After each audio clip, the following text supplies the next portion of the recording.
Bismillahirrahmanirrahim. Alhamdulillahi rabbil alamin. Wa bihi nasta'in ala umuri dunya waddin. Wassalatu wassalamu ala asrafil anbiya'i wal mursalin wa ala alihi wa sahbihi ajma'in. La hawla wa la quwwata illa billahil aliyyil azim. Rabbi shrahli sadri wa yassirli amri wahlul 'uqdatam min lisani yafqahu qawli. Rabbi zidni ilma warzuqni fahma. Allahumma iftah alaina hikmatak wansur alaina rahmatak min khazaini rahmatika ya arhamar rahimin.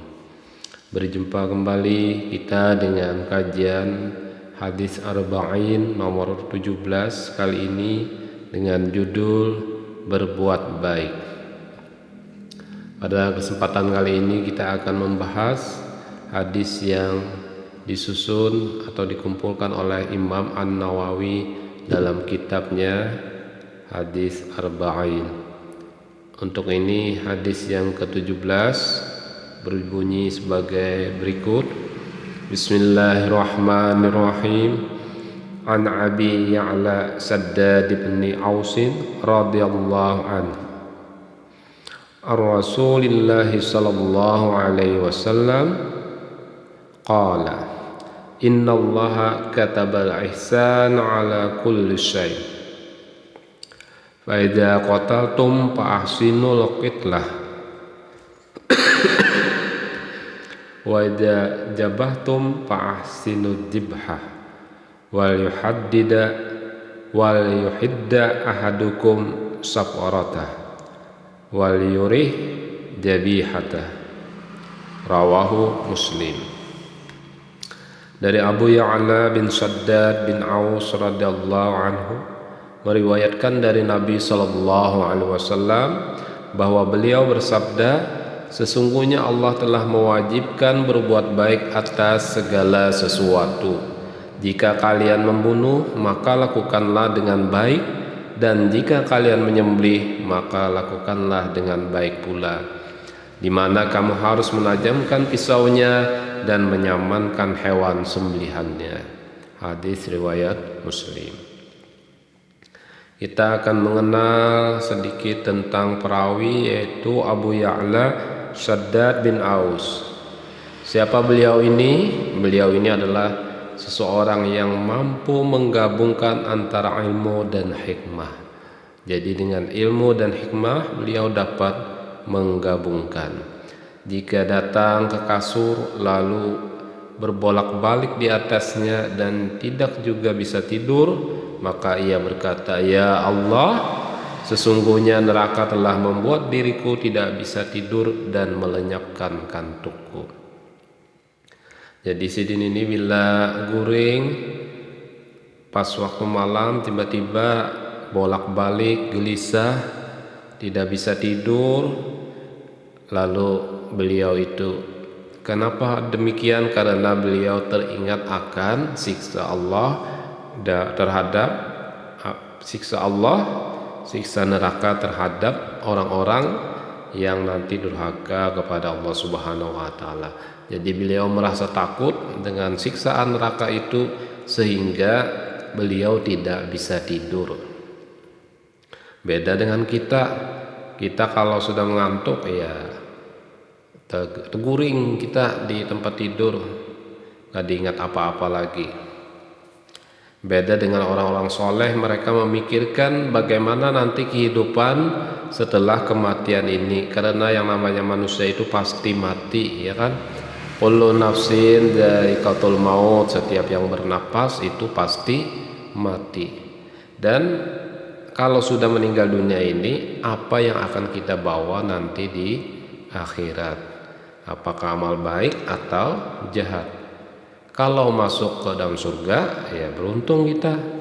Tapi kalau misalnya masuk ke dalam neraka, alangkah ruginya kita. Dan di neraka itu adalah siksaannya azab Allah yang sangat pedih. Orang dalam neraka itu seperti orang yang tidak hidup dan tidak mati. La yamutu fiha wa la yahya. Mereka itu tidak mati dan tidak hidup. Jadi dengan adanya siksaan Allah yang sudah Allah sampaikan beritanya itu kepada kita semua, termasuk kepada beliau ini, beliau merasa takut kalau neraka itu nanti akan datang menyiksa beliau, sehingga beliau tidak bisa tidur. Lalu beliau berdiri dan sholat hingga pagi. Bagaimana? Apakah dengan ketakutan itu kita tidak berbuat apa-apa? Misalnya sudah mendengar, ya pasrah saja. Ya tidak, kita harus berusaha bagaimana menghindari daripada api neraka tersebut. Jadi kalau beliau ini ketika hati beliau gelisah, tidak bisa tidur pada malam-malam karena teringat akan api neraka, maka beliau berdiri dan sholat. Artinya dengan adanya api neraka tersebut, beliau teringat, lalu membuat semangat beliau untuk melaksanakan ibadah dan dapat membuat kantuk beliau itu menjadi hilang karena beliau berdiri sholat hingga sampai pagi. Nah, ini adalah ciri-ciri bagaimana hati orang yang ingat takut kepada Allah. Kalau kita mendengar api neraka, ya mungkin ya takut-takut begitu aja. Artinya kita tidak berusaha bagaimana kita tetap melaksanakan ketaatan kepada Allah dengan menjauhi segala maksiatnya.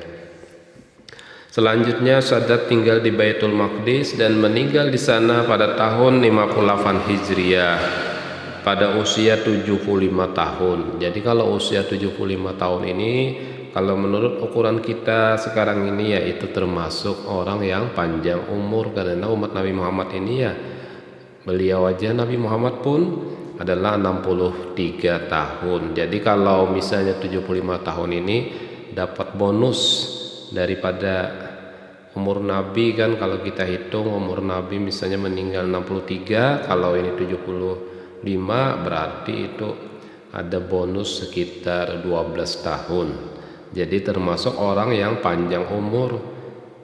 Karena 75 tahun ini juga zaman sekarang ini kadang-kadang orang sudah meninggal dunia ya. Umur 40, 50. Nah, kalau sampai 75 tahun ya mungkin tidak banyak ya.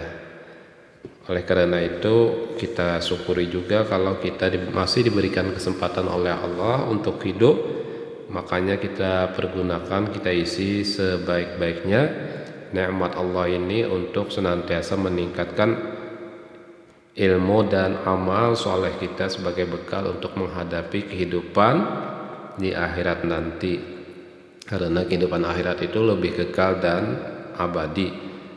Wal akhiratu khairul laka minal ula. Artinya kehidupan akhirat itu lebih baik daripada kehidupan di dunia. Dari beliau ini diriwayatkan sebanyak 50 hadis. Jadi beliau ini meriwayatkan hadis itu sebanyak 50. Hadis ini begitu agung dan merupakan bagian dari kaidah-kaidah agama.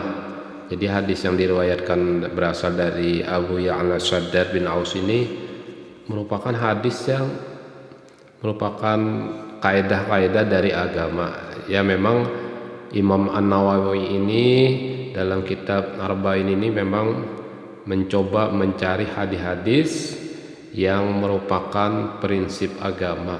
Jadi kalau bisa dikatakan itu adalah bagaimana hadis-hadis yang penting, yang intisari beliau kumpulkan, sehingga terbentuklah kitab Hadis Arba'in Imam Nawawi. Siapa yang mengamalkannya, maka ia akan memperoleh segala kebaikan serta akan selamat dari setiap keburukan. Jadi kalau kita mengamalkan hadis yang bernomor 17 ini dalam kitab Hadis An-Nawawi ini, maka insya Allah kita termasuk di sini kan mendapat kebaikan dan selamat daripada keburukan. Sabda Nabi SAW, Inna allaha katabal ihsana ala kulli syai'. Sesungguhnya Allah telah mewajibkan berbuat baik atas segala sesuatu. Allah Ta'ala, subhanallah, Allah Ta'ala itu mewajibkan, artinya mewajibkan ini adalah bahwa itu kalau tidak kita kerjakan berdosa kita, namanya juga kan wajib. Dan Allah ini mewajibkan kepada kita itu supaya senantiasa berbuat baik. Kita ini disuruh banyak berbuat baik dalam berbagai keadaan, ala kulli hal. Dan setiap kebaikan itu tentu saja ada pahalanya, termasuk sedekah. Kullu ma'rufin sedekah. Setiap kebaikan itu adalah sedekah. Dan kita memang termasuk disuruh, merupakan umat yang disuruh beramal soleh, yang berbuat baik, jangan berbuat jahat. Alladzina amanu wa amilus sholihat. Jadi orang yang beriman dan beramal soleh. Orang yang beramal soleh tentu saja dia melaksanakan perbuatan yang baik. Di antara bentuk berbuat baik adalah apabila seorang muslim melakukan pembunuhan, eksekusi dalam kisos. Artinya apabila kita menghukum hukuman pengadilan misalnya kan dalam kisos, maka hendaklah menggunakan alat yang tajam. Misalnya orang itu kan membunuh seseorang, lalu karena dia membunuh dengan sengaja, hukumannya adalah kisos, dibunuh juga. Maka hendaklah membunuh itu dengan alat yang tajam. Artinya pedangnya itu harus tajam, jangan yang tumpul, dan jangan menggunakan alat yang tumpul. Sebab kalau alatnya tumpul itu termasuk menyiksa daripada orang yang akan dibunuh tadi. Sehingga Islam itu indah, tidak mau terjadi penyiksaan, ya kan? Dalam hal membunuh ini pun harus menggunakan alat yang tajam. Misalnya dalam kisos membunuh orang, maka hukumannya dibunuh, maka harus juga pisaunya itu yang tajam. Pun ia harus menajamkan pisaunya ketika menyembelih. Nah, walaupun dengan binatang mau menyembelih hewan, maka juga harus ditajamkan pisaunya tadi, goloknya. Jangan pisau yang tumpul atau berkarat sehingga dapat menyiksa binatang. Kita tidak boleh. Sehingga kalau kita disuruh wajib berbuat baik, kalau kita melanggar berarti kita berdosa haram. Dan membuat binatang yang disembelih. Jadi kalau mau menyembelih jangan disiksa-siksa binatangnya, itu dibuat bagaimana binatang itu merasa nyaman, jangan ditakut-takuti binatangnya. Jangan sampai ia memotong sebagian anggota badan binatang sembelihannya kecuali setelah mati. Misalnya kita menyembelih binatang belum mati, kita potong misalnya kan kakinya. Nah, itu tidak boleh menyakiti, menyiksa binatang, walaupun binatangnya juga sudah disembelih tapi dia masih belum mati.